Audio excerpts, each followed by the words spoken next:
Interpreter of Maladies is a book collection of 9 short stories by American author of Indian origin Jhumpa Lahiri, published in 1999. It won the Pulitzer Prize for Fiction and the Hemingway Foundation Pen Award in the year 2000 and has sold over 15 million copies worldwide. It was also chosen as the New Yorker's best debut of the year and is on Oprah Winfrey's top 10 book list. Nilanjana Sudeshna, Jhumpa Lahiri, born July 11, 1967, is an American author known for her short stories, novels and essays in English, and, more recently, in Italian. The stories are about the lives of Indians and Indian Americans who are caught between their roots and the New World. Summary. A temporary matter.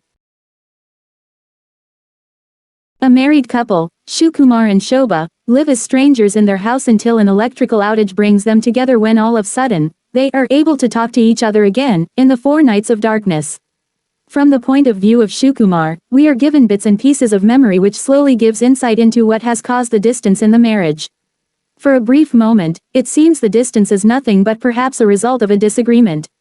However, descriptions of Shukumar and Shobha's changed physical appearances begin to hint at something much more than a lover's quarrel. We soon find out that both characters' worn outward appearance results from their internal, emotional strife that has caused such deeply woven alienation from each other.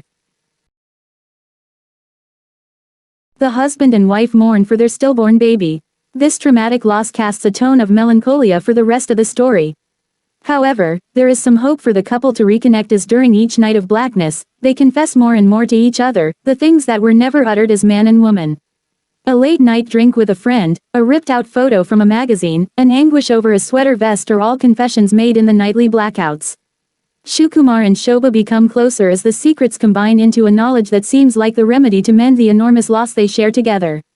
On the 4th night, we are given the most hope at their reconnection when they make love with a desperation they had forgotten. But just as to be stillborn is to have never begun life, so too does the couple's effort to rekindle their marriage fail at inception. One last confession is given first by Shobha, then another by Shukumar at the end of A Temporary Matter. In full confidence with one another, they acknowledge the finality in the loss of their marriage.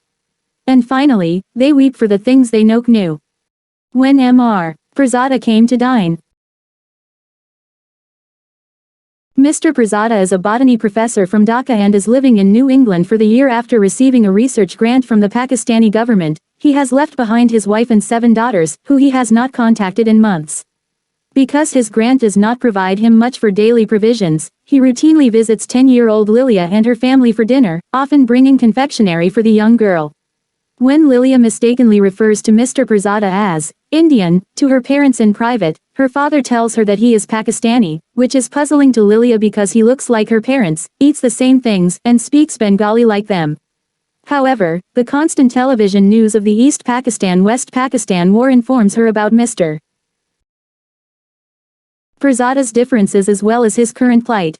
Because of this, she decides one night to eat the candy he gives her, pray, and forego brushing her teeth so that the magic of the candy through prayer will remain. She also tries her best to learn as much about Pakistan as possible from her school library. Her curiosity is stunted by her teacher telling her there is no reason to consult the book on Pakistan. During late October, her mother buys a large pumpkin, which Lilia insists she carves. Mr. Pirzada offers his help and ends up doing most of the cutting. When news of a potential war between India and West Pakistan over East Pakistan is reported, the knife slips from Mr. Pirzada's hand and forms an O as the jack-o'-lantern's mouth. During Halloween, when Lilia and her friend Dora go trick-or-treating dressed as witches, Mr. Pirzada insists that he accompany them for safety purposes. Lilia responds, "Don't worry," and soon realizes the irony of her statement. Mr. Pirzada responds, "If the lady insists," and stays with Lilia's parents for the night. During Lilia and Dora's stroll around the neighborhood, Dora asks why Mr. Pirzada wanted to accompany them so direly. Lilia remarks that his daughters are missing, which causes her great guilt upon saying it. Lilia then tries to justify to Dora that she misspoke a moment ago and that Mr. Pirzada's daughters are actually fine. That night, upon returning home, she learns of the imminent India-Pakistan war, and when it occurs in December, their home is deprived of joy. After the new year, Mr. Pirzada returns home to a new nation, Bangladesh. Soon after, when he sends pictures of him and all his daughters, Lilia and her family are relieved. Lilia reveals that she has been eating a piece of Halloween candy and praying for him every day, but when she received the good news, stopped doing so and eventually decided to throw away the candy. Interpreter of Maladies. Mr. and Mrs. Das, Indian Americans visiting the country of their heritage, hire a middle-aged tour guide Mr. Kapasi as their driver for the day as they tour. Mr. Kapasi notes the parents' immaturity. Mr. and Mrs. Das look and act young to the point of childishness, go by their first names when talking to their children, Ronnie, Bobby, and Tina, and seem selfishly indifferent to the kids. On their trip, when her husband and children get out of the car to sightsee, Mrs. Das sits in the car, eating snacks she offers to no one else, wearing her sunglasses as a barrier, and painting her nails. When Tina asks her to paint her nails as well, Mrs. Das just turns away and rebuffs her daughter. Mr. and Mrs. Das asks the good-natured Mr. Kapasi about his job as a tour guide, and he tells them about his weekday job as an interpreter in a doctor's office. Mr. Kapasi's wife resents her husband's job because he works at the doctor's clinic that previously failed to cure their son of typhoid fever. She belittles his job, and he, too, discounts the importance of his occupation as a waste of his linguistic skills. However, Mrs. Das deems it romantic and a big responsibility, pointing out that the health of the patients depends upon Mr. Kapasi's correct interpretation of their maladies. Mr. Kapasi begins to develop a romantic interest in Mrs. Das and conducts a private conversation with her during the trip. Mr. Kapasi imagines a future correspondence with Mrs. Das, picturing them building a relationship to translate the transcontinental gap between them. However, Mrs. Das reveals a secret. She tells Mr. Kapasi the story of an affair she once had, and that her son Bobby had been born out of her adultery. She explains that she chose to tell Mr. Kapasi because of his profession. She hopes he can interpret her feelings and make her feel better as he does for his patients, translating without passing judgment. However, when Mr. Kapasi reveals his disappointment in her and points out her guilt, Mrs. Das storms off. As Mrs. Das walks away towards her family, she leaves a trail of crumbs of puffed rice snacks, and monkeys begin to trail her. The neglectful Das parents don't notice as the monkeys, following Mrs. Das's food trail, surround their son, Bobby, isolating the son born of a different father. The monkeys begin to attack Bobby, and Mr. Kapasi rushes in to save him.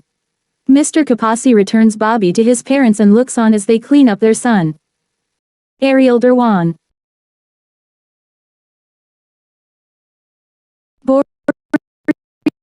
Ma is a feeble 64-year-old woman deported to Calcutta who is the stairsweeper, or durwan, of an old brick building. In exchange for her services, the residents allow Bori Ma to sleep in front of the collapsible gates leading into the tenement. While sweeping, she narrates stories of her past, her daughter's extravagant wedding, her servants, her estate and her riches.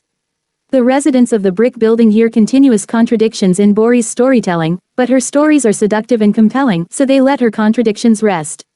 One family in particular takes a liking to Bori Ma, the Dalals. Mrs. Dalal often gives Bori Ma food and takes care of her ailments. When Mr. Dalal gets promoted at work, he improves the brick building by installing a sink in the stairwell and a sink in his home. The Dalals continue to improve their home and even go away on a trip to Simla for 10 days and promise to bring Bori Ma a sheep's hair blanket. While the Dalals are away, the other residents become obsessed with making their own improvement to the building. Bori Ma even spends her life savings on special treats while circling around the neighborhood. However, while Bori Ma is out one afternoon, the sink in the stairwell is stolen. The residents accuse Bori Ma of informing the robbers and in negligence for her job. When Bori Ma protests, the residents continue to accuse her because of all her previous inconsistent stories. The residents' obsession with materializing the building dimmed their focus on the remaining members of their community, like Bori Ma. The short story concludes as the residents throw out Bori Ma's belongings and begin a search for a real durwan.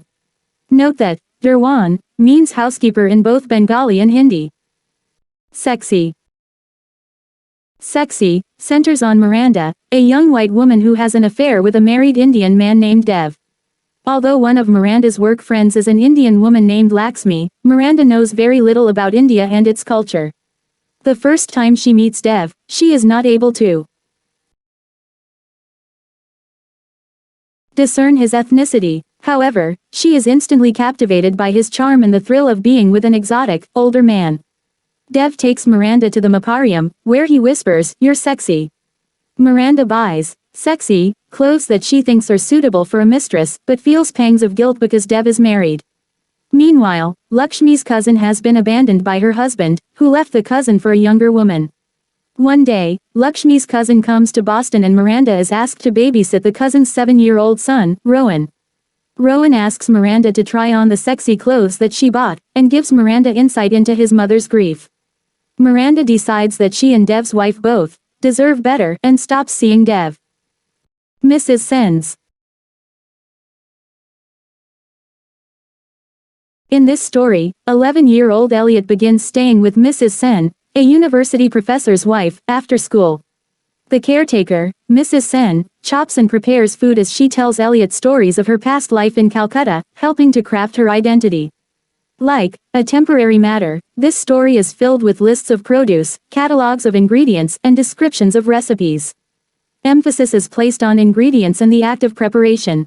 Other objects are emphasized as well, such as Mrs. Sen's colorful collection of saris from her native India.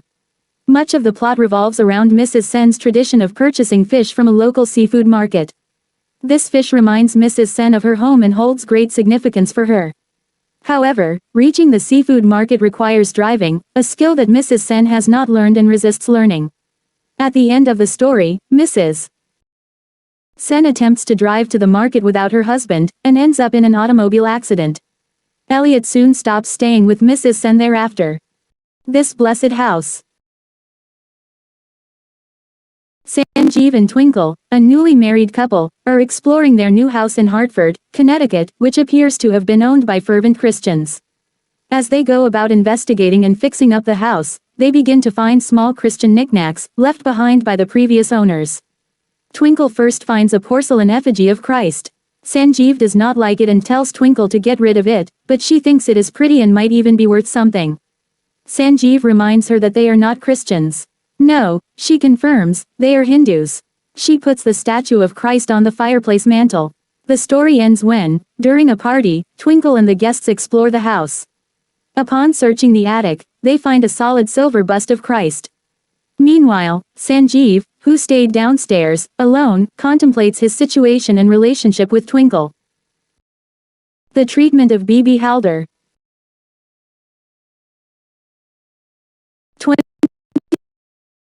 29-year-old Bibi Haldar is gripped by a mysterious ailment, and myriad tests and treatments have failed to cure her. She has been told to stand on her head, shun garlic, drink egg yolks and milk, to gain weight and to lose weight.